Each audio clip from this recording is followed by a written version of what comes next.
નમસ્કાર વિદ્યાર્થી મિત્રો, ફરી એકવાર આપનું હાર્દિક સ્વાગત છે અમારી YouTube ચેનલમાં। જો તમે આગળના વિડીયો ના જોયા હોય તો એ જોઈ લેજો। એમાં જીસેટ એટલે શું, જીસેટ નો સિલેબસ, જીસેટ ની પેપર સ્ટાઇલ વિશે આપણે ચર્ચા કરી ગયા। આજે આપણે ડિસેમ્બર 2021 માં લેવાયેલ જીસેટ ના પેપરનું સોલ્યુશન જોશું, બરાબર। જો તમે જીસેટ ની એક્ઝામ પહેલી વાર આપતા હશો તો તમને ખ્યાલ નહીં હોય કે પેપર કેવું હશે, બરાબર। તો આ રીતના તમને પેપર આપવામાં આવશે, આ રીતના હશે। અને જેને પેપર તમે અગાઉ આપી ગયા છો એને તો ખ્યાલ જ છે કે પેપર બે ભાષામાં હશે, એક ગુજરાતી અને અંગ્રેજી, બરાબર। તમને જે અનુકૂળ આવે એમાં તમારે વાંચવાનું રહેશે, બરાબર। તો આ રીતના તમને પેપર જે પહેલી વાર આપતા હશે વિદ્યાર્થી મિત્રો એ જરીક જોજો, આ રીતના તમને પેપર આપેલું હશે, બરાબર। આજે એનું ફ્રન્ટ પેજ છે। પછી બીજા પેજમાં એવું હશે, ડુ નોટ રાઇટ હિયર, એટલે અહીંયા કોઈએ કઈ લખવાનું નથી, બરાબર। પછી જોવો આગળ, પછી અહીંથી તમારું પેપર એક સ્ટાર્ટ થાય છે, બરાબર। તો એમાં શું છે કે અહીંયા પેપર એક તમને લખેલું હશે અને આ બાજુ ઇંગ્લિશ હશે અને આ બાજુ એનું ગુજરાતી ટ્રાન્સલેટ હશે, બરાબર। તો આપણે ચાલુ કરીએ કે પ્રશ્ન 1। તો પ્રશ્ન 1 શું છે, તો કે ભૂમિગત સિદ્ધાંત સંશોધનમાં સતત તુલના માટે નીચેનામાંથી કયા પગલાં લેવામાં આવે છે તે ઓળખો। તો એમાં જવાબ શું આવશે, તો કે જવાબ આવશે એ, ડેટા સંગ્રહ, નોટ લેવાનું, કોડિંગ અને મેમોઇંગ, બરાબર। હવે જોઈએ આપણે પ્રશ્ન નંબર 2। તો કે એમાં શું છે, તો કે સાચી પ્રાયોગિક યોજના અને આંશિક પ્રાયોગિક યોજના માટે આમાંથી કયું સામાન્ય છે। તો એમાં વિદ્યાર્થી મિત્રો તમારો જવાબ આવશે એ, બરાબર, નિયંત્રિત જૂથ। હવે આગળ જોઈએ તો કે ત્રીજો પ્રશ્ન। તો ત્રીજો પ્રશ્ન શું છે, નીચે આપેલી લેટર નંબર શ્રેણીમાં ખોટી મુદત શોધો। તો આ તમને જે નીચે શ્રેણી આપેલી છે આમાંથી ખોટું કયું છે એ તમારે ગોતવાનું છે। તો એમાં વિદ્યાર્થી મિત્રો તમારો જવાબ આવશે બી। બી શું છે, તો કે બી છે એ ખોટો જવાબ છે, બરાબર। તો હવે આગળ જોઈએ તો પ્રશ્ન નંબર 4, બરાબર। તો પ્રશ્ન નંબર 4 શું છે, એક ઘન કે જેનો દરેક ખૂણો ABCD FG અને H તરીકે નામિત છે તેને 27 સમાન નાના ટુકડાઓમાં વિભાજિત કરવામાં આવ્યો છે। ઘનને વિભાજિત કરતા પહેલા તેના દરેક સપાટીને જુદા જુદા રંગથી વાર્નિશ કરવામાં આવે છે। એકથી વધુ રંગ ધરાવતા કેટલા નાના ટુકડાઓ બનાવવામાં આવશે। તો આમાં વિદ્યાર્થી મિત્રો તમારો જવાબ આવશે 20, બરાબર। હવે આગળ જોઈએ આગળનો પ્રશ્ન, પ્રશ્ન નંબર 5। નીચેના પૈકી શું સ્વયં ના સંદર્ભમાં સાચું નથી। તો આમાં તમારો જવાબ આવશે વિદ્યાર્થી મિત્રો સી। આને MHRD હવે MOE અને UGC એ ઇન્ફોસિસ સહાયથી તૈયાર કર્યું છે। હવે આગળ જોઈએ તો કે આગળનો પ્રશ્ન શું છે, તો કે પ્રશ્ન નંબર 6। નીચેના પૈકી શું રમત આધારિત અધ્યયન પ્લેટફોર્મ છે, બરાબર। તો આમાં તમારો જવાબ આવશે બી, એ, બી અને સી। તો કે અહીં જોવો આ એ, પછી બી અને સી અને નીચેના બે છે ડી અને ઈ, એ રમત આધારિત પ્લેટફોર્મ નથી। હવે આગળ જોઈએ ચોક્કસ સંબંધમાં m ડિવાઇડ n, આ શેની નિશાની છે, ભાગાકારની, નો અર્થ m દીકરી છે n ની એવો થાય છે। m પ્લસ n નો અર્થ m પિતા છે n ના એવો થાય। પછી m માઇનસ n નો અર્થ m માતા છે n ની।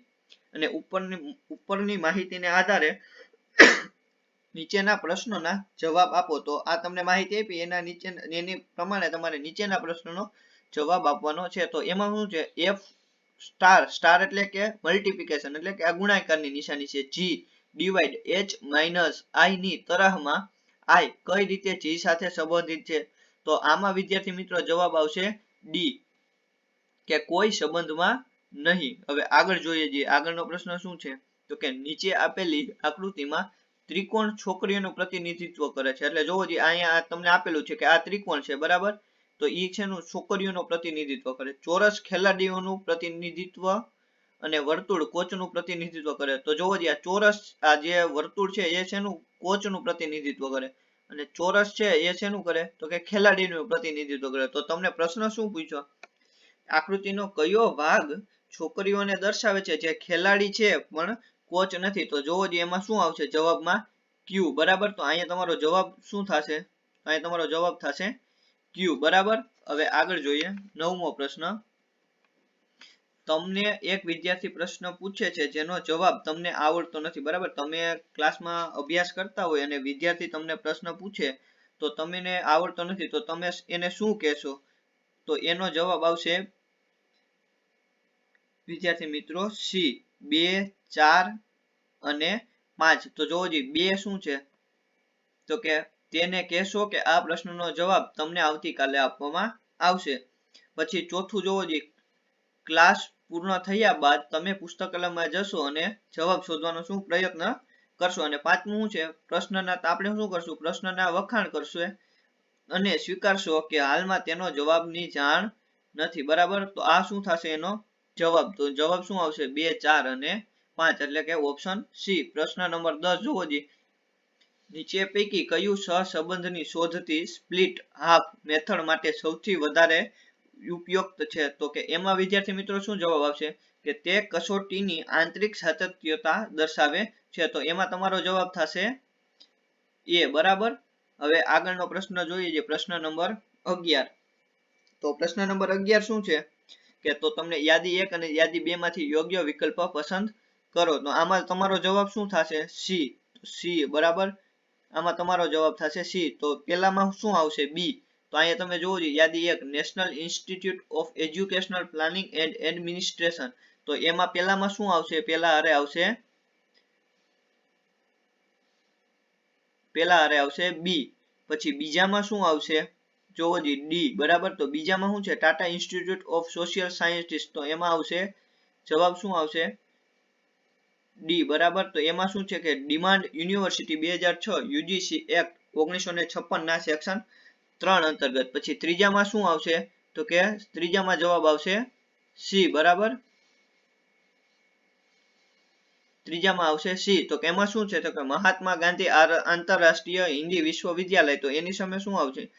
કે કેન્દ્રીય વિશ્વવિદ્યાલય જેની સ્થાપના સાંસદના કાયદા નંબર 3 1997 દ્વારા થઈ હતી. હવે વૈધું કોણ? ચોથું. તો ચોથામાં શું આવશે? ચોથામાં આવશે તમારો જવાબ એ. બરોબર, તો ચોથામાં એ શું છે? જોવો જી કે વિશ્વ ભારતી. તો એમાં શું છે? તો કે યુજીસી એક્ટ 1956 ના વિભાગ 3 અંતર્ગત ડિમાન્ડ યુનિવર્સિટી 1964. એટલે તમારો એવો ઓપ્શન કયો આવશે? તો કે એકમાત્ર સી. તો તમારો જવાબ થશે સી. હવે પ્રશ્ન નંબર 12. તો કે 12 માં શું છે? રાષ્ટ્રીય શિક્ષણ નીતિ NEP 2020 માં પ્રસ્તાવિત higher education commission of India એટલે કે HECI માં નીચેના પૈકી કયું ઘટક નથી? એટલે આ ચારેય માંથી આ ખાસ જોજો, અહીંયા તમને પૂછશે ક્યારેક નથી કે છે. આ તમારે ઉતાવળમાં બહુ કરવાનું નથી, એટલે સમજી વિચારીને તમારે ટીક કરવાનો છે. તો આમાં વિદ્યાર્થી મિત્રો જવાબ શું આવશે? તો કે આમાં તમારો જવાબ આવશે બી, યુનિવર્સિટી એજ્યુકેશન કાઉન્સિલ એટલે કે UEC. હવે જોવો જોઈએ આગળ, આપણે જોઈએ આગળ પ્રશ્ન નંબર 13. તો એમાં શું છે કે કોઈ એક ચોક્કસ કોડમાં E બરાબર P, Z બરાબર C, N બરાબર O, K બરાબર B, C બરાબર Q, A બરાબર X, R બરાબર H અને B બરાબર R કેવી રીતે બ્રેકમાં એક જ કોડમાં લખવામાં આવશે? એટલે આમાં તમને એવું પૂછ્યું કે E બરાબર P, E નો કોડ શું છે? તો કે P, Z બરાબર C, N બરાબર O. તો કેવી રીતે બ્રેકને એક જ કોડમાં લખવામાં આવશે? તો એમાં તમારો જવાબ આવશે બી. બરાબર, હવે પ્રશ્ન નંબર 19. એ અને બી અનુક્રમે 17 કિલોમીટર પ્રતિ કલાક અને 19 કિલોમીટર પ્રતિ કલાકે મુસાફરી કરે છે. પી ક્યુ થી 72 કિલોમીટર દૂર છે. બી ક્યુ પાસે પહેલા પહોંચે છે અને તરત જ પરત થઈ એ અને આર ને મળે છે. તો ક્યુ અને આર વચ્ચેનું અંતર શું હશે? તો એમાં વિદ્યાર્થી મિત્રો જવાબ આવશે બી, 4 કિલોમીટર. પછી નેક્સ્ટ આગળ જોઈએ તો પ્રશ્ન નંબર 15. પ્રશ્ન નંબર 15 શું છે? તો કે નીચેના પૈકી કઈ યાદી 1 અને 2 ને યોગ્ય વિકલ્પ સાથે પસંદ કરો. તો એમાં શું છે? યાદી 1 અને યાદી 2 તમને આપેલી છે. એમાં શું છે? યાદી 1 માં સોફ્ટવેર છે અને યાદી 2 માં અમલ છે. તો એમાં શું છે? તમને 1, 2, 3 અને 4 આપ્યા. જે સાચો જવાબ હોય એ તમારે ટીક કરવાનો છે. બરાબર, તો એમાં વિદ્યાર્થી મિત્રો જવાબ આવશે એ. બરાબર, આમાં શું જવાબ આવશે? એ. પેલામાં બી આવશે, બીજામાં એ, ત્રીજામાં સી અને ચોથામાં બી. બરાબર, આગળ જોઈએ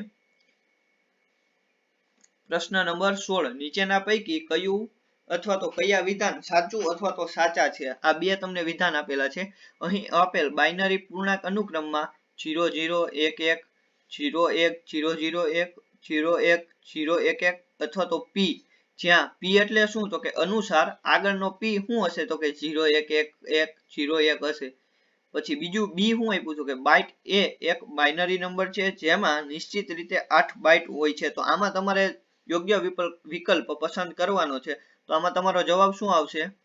ફક્ત બી. બરાબર, ફક્ત બી એક જ એવું છે કે જે સાચું છે, કારણ કે પેલું છે એ ખોટું છે, એટલે જવાબ આવશે બી.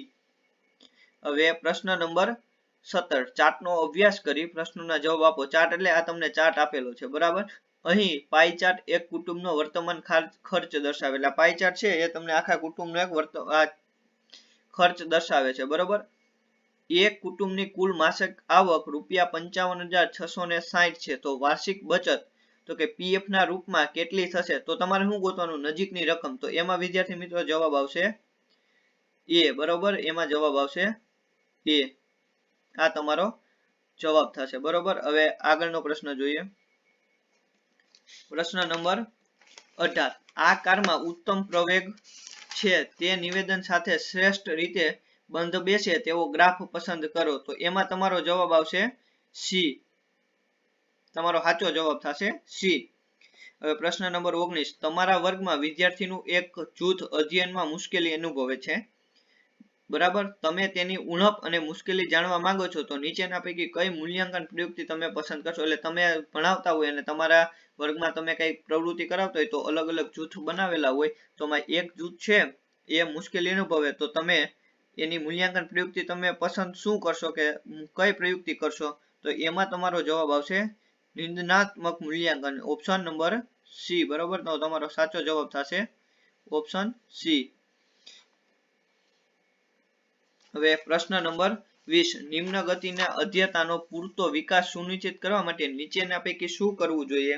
તો આમાં શું છે કે તમને બીજા અધ્યતાની જેમ જ ગણવા જોઈએ, તેઓ તેમની રીતે વિકસિત થશે. પછી પ્રશ્ન 2 શું છે? તેમને તેમના રસના વિષયમાં તેમની કક્ષા મુજબ પડકારજનક કાર્ય સોંપવા જોઈએ, તેમને પોતાના ઉપર છોડી દેવા જોઈએ, તેમને પૂરતા સ્ત્રોત ઉપલબ્ધ કરાવવા જોઈએ કે નિદાન અને ઉપચાર સંબંધી નિયમિત હાથ ધરાતી પ્રવૃત્તિઓ. બરાબર, તો આમાં તમારો જવાબ શું આવશે?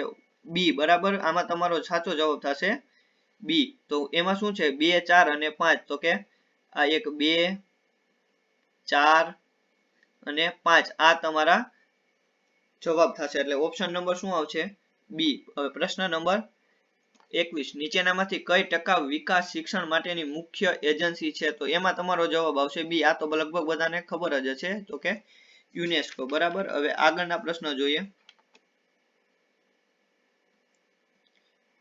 પ્રશ્ન નંબર 22, તો પ્રશ્ન નંબર 22 શું છે કે ભારત દ્વારા 2015 માં અપનાવવામાં આવેલ સતત વિકાસ એજન્ડા 2030 ના લક્ષ્ય 4 એસડીજી 4 માં દર્શાવેલ વૈશ્વિક શિક્ષણ વિકાસ એજન્ડા કયા લક્ષ્યને પ્રાપ્ત કરવાનું જણાવે છે? તો એમાં તમારો જવાબ આવશે વિદ્યાર્થી મિત્રો એ.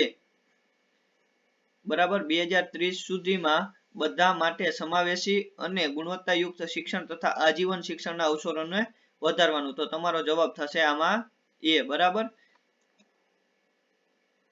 પ્રશ્ન નંબર 23, કંપનીની ડિરેક્ટરીમાંથી 600 કર્મચારીઓનું નામ મૂળાક્ષર મુજબ ગોઠવવામાં આવેલ છે, જેમાંથી એક સંશોધન સિસ્ટેમેટિક યાદચ્છિક નમૂના પસંદગી દ્વારા નમૂનો પસંદ કરે છે. નમૂનાનું કદ 30 છે અને 8 નંબરનું નામ પ્રથમ પસંદ થાય છે.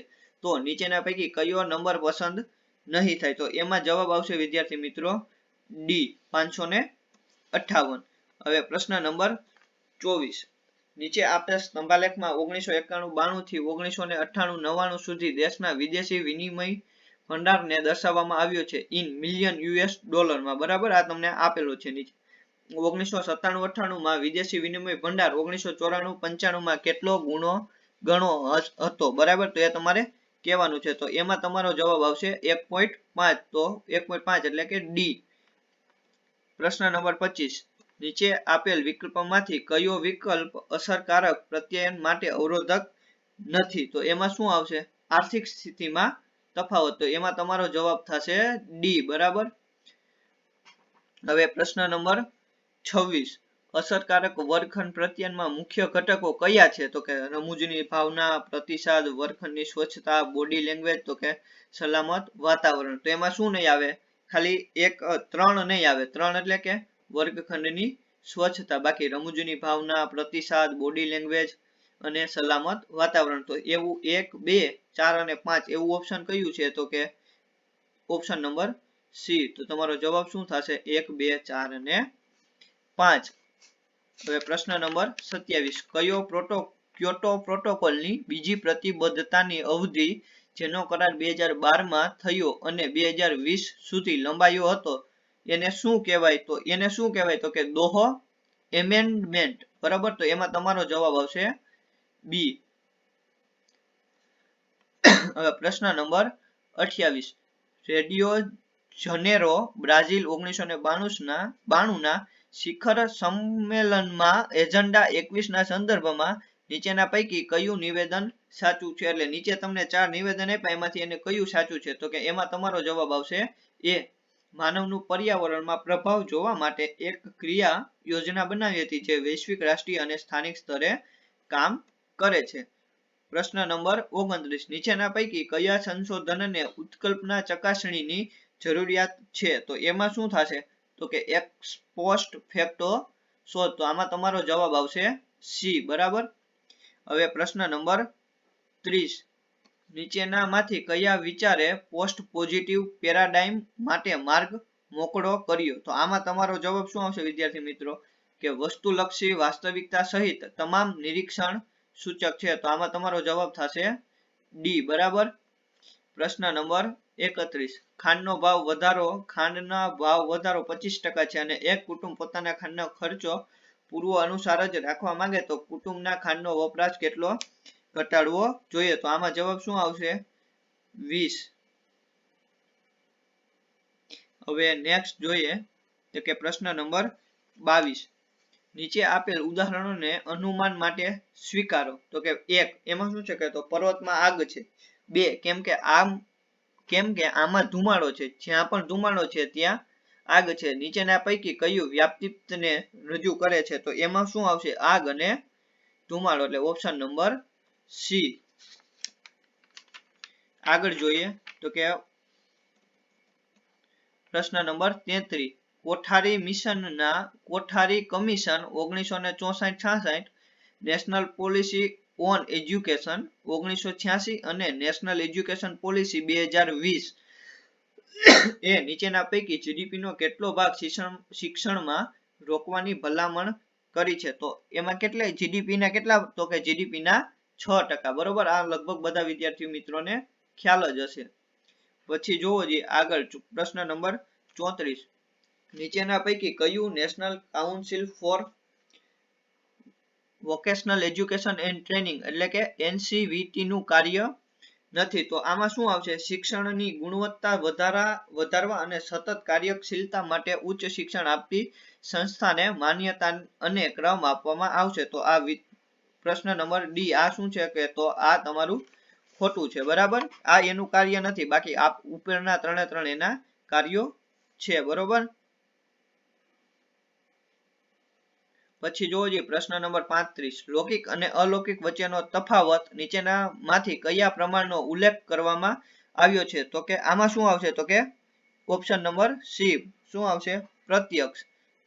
પછી જોવો જોઈએ નીચેના આપેલ હરોળના આવનારા શબ્દો શોધો. તો આ તમને શ્રેણી આપેલી છે તો એનો તમારે સાચો જવાબ ગોતવાનો છે. તો એમાં આવશે એ. હવે પ્રશ્ન નંબર 37. આમાંથી કયું ડેટા મેપિંગ સંબંધિત છે? તો આમાં શું પેલા જોવો આ પ્રક્રિયા છે એક ડેટા બેઝને બીજા સાથે મેળવવાનું. પછી 2 શું છે? તો કે તે સંવેદનશીલ ડેટાને તેની સાથે સંકળાયેલી વ્યક્તિની ઓળખ સાથે સચોટ રીતે કનેક્ટ કરવા સક્ષમ છે. બરાબર. તો જવાબ 1 સાચું છે. તો કે 2 પણ સાચું છે. હવે 3 જોવો જોઈએ આ ભૂલોની સંભાવનાને ઘટાડે છે, પ્રમાણિત ડેટાને મદદ કરે છે અને સમજવાનું સરળ બનાવે છે. તો આ 3 સાચું છે. 4 જોવો જોઈએ ડેટા મેપિંગ એ કોઈ પણ ડેટા ગોપનીયતા મેળવવા માળખાનું નિર્ણાયક તત્વ છે તો કે આ 4 પણ, તો 4 પણ સાચું છે. 5 જોવો જોઈએ, યોગ્ય આલેખ બનાવવા માટે સંબંધિત છે, ના. તો કે આ શું છે, આ ખોટું છે. બરોબર, તો જવાબમાં શું આવશે, 1 2 3 અને 4 હોય એવો એક જ ઓપ્શન છે ડી. તો તમારો જવાબ શું થશે, ડી. બરોબર, હવે આગળ જોવો જી.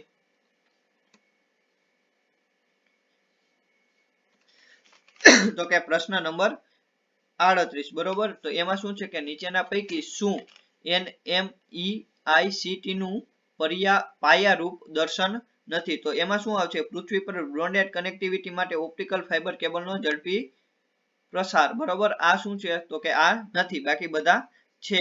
પછી શું છે જોવો જી, પ્રશ્ન નંબર 39. તો કે નીચે આપેલ વિકલ્પમાંથી કયો વિકલ્પ UNDP ટકાઉ વિકાસ લક્ષ્યની યોજના માટે છે? તો જોવો જી, એ તો કે ગુણવત્તાયુક્ત શિક્ષણ, તો કે આ એ આવશે. બરોબર, પછી બી શું છે, ઓછી અસમાનતાઓ, તો કે આ. પછી સી શું છે, તો કે પાણીથી બહારનું જીવન, તો કે ના. તો કે આ શું છે, આ ખોટું છે. બરોબર, પછી શું છે, ડી ઉદ્યોગ નવીનતા અને ઇન્ફ્રાસ્ટ્રક્ચર, તો કે હા. ઈ શું છે, તો કે લિંગ અસમાનતા, તો કે ના. તો કે ઈ શું છે, ઈ છે ઈ તમારું ખોટું છે. તો જવાબમાં શું આવશે, એ બી અને ડી, એ બી અને ડી એવો એકમાત્ર જવાબ છે તમારો સી. બરોબર, તો જવાબ શું આવશે, સી. હવે આગળ જોવો જી, પ્રશ્ન નંબર 40. લિસ્ટ 1 અને લિસ્ટ 2 ને મેળવી સાચો વિકલ્પ શોધો. તો એમાં શું છે, લિસ્ટ 1 તો કે વાયુ પ્રદૂષણ અને લિસ્ટ 2 તો કે પ્રભાવ. તો કે ક્લોરોફ્લોરોકાર્બન, તો એની સામે જે સાચો જવાબ આવતો હોય એ તમારે જવાબ કરવાનો થાય. તો કે ક્લોરોફ્લોરોકાર્બન. બરાબર, તો આમાં શું આવશે પેલામાં, તો કે વાતાવરણમાં ઓઝોન સ્તરમાં અવક્ષેપ. બરોબર, પછી શું છે, સલ્ફર ડાયોક્સાઇડ, તો કે એમાં શું આવશે, તો કે એસિડ રેન. આ બધાને ખબર જ હશે. પછી ત્રીજામાં શું આવશે, લેડ સંયોજન, તો કે માનવ ચેતાતંત્ર નર્વસ સિસ્ટમ માટે હાનિકારક, તો કે આ બધાને ખબર જ હશે. અને ચોથામાં શું આવશે, કાર્બન ડાયોક્સાઇડ, તો કે ગ્રીન હાઉસ માટે ટોચનું યોગદાન. બરાબર, આ બધાને ખબર હશે. જો આમ ખબર ના પડે તો અહીંથી તમારે આ બધાને ખબર જ હોય, કાર્બન ડાયોક્સાઇડ, તો કે ગ્રીન હાઉસ અસરમાં સૌથી ટોચનું યોગદાન. તો કે ચોથામાં શું આવશે, સી. તો અહીંયા જોવો જોઈએ, ચોથામાં સી, તો કે એકમાં જ છે. શેમાં છે, સી માં. તો તમારો જવાબ શું આવશે, ઓપ્શન નંબર સી. બરોબર, હવે આગળ જોઈએ, પ્રશ્ન નંબર 41. સંદેશા વ્યવહારમાં કયો વિકલ્પ સંગઠનાત્મક અવરોધ નથી? તો કે એમાં શું આવશે, અકાળ મૂલ્યાંકન. બરોબર, આ નથી, બાકી બધા છે. પછી જોવો જોઈએ આગળ, પ્રશ્ન નંબર 42 શું છે કે સામૂહિક સંદેશા વ્યવહારના કાર્યો શું છે? બરાબર, તો જોવો જોઈએ, પેલું સર્વેલન્સ, આ. પછી શું છે, સુધારો, તો કે આ. ત્રીજું શું છે, પ્રતિસાદ, તો કે ના. પ્રતિસાદ, તો કે ના. પછી ચોથું શું છે, તો કે મનોરંજન, તો કે હા. તો એવો જવાબ કોણ, 1 2 અને 4 કોણ છે, તો કે ડી, ઓપ્શન નંબર ડી. આ તમારો શું થશે, સાચો જવાબ થશે. હવે જોવો, તમને ઓલો જે આપણે ફકરાની વાત કરી હતી સિલેબસમાં, તો કે આ તમને ફકરો આપેલો છે. બરાબર, આંતરરાષ્ટ્રીય વેપાર કુલ ઘરેલું ઉત્પાદનનો નોંધપાત્ર રજૂ કરે છે.